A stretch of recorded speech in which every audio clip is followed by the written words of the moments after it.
In this video, we will show you how to use Ubersuggest for keyword research. If you guys want to get started with Ubersuggest, you can use the links down in the description. Start by opening Ubersuggest. In the search bar, enter a seed keyword related to your niche or business. This is a basic term or phrase that you want to research further. Click the search icon to begin. Once the results load, navigate to the keyword ideas section. Here you'll find a list of related keywords, including variations and long-tail keywords.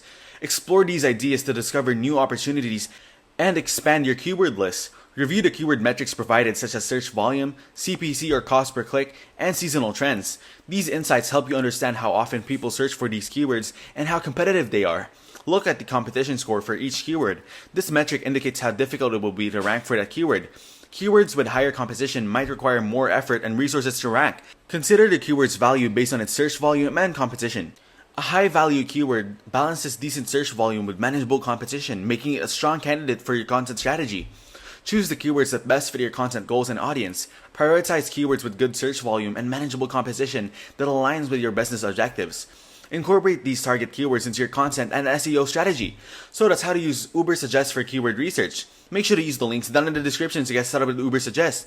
If this video was helpful, please consider leaving a like and subscribing to my channel. With that being said, I'll see you in the next video.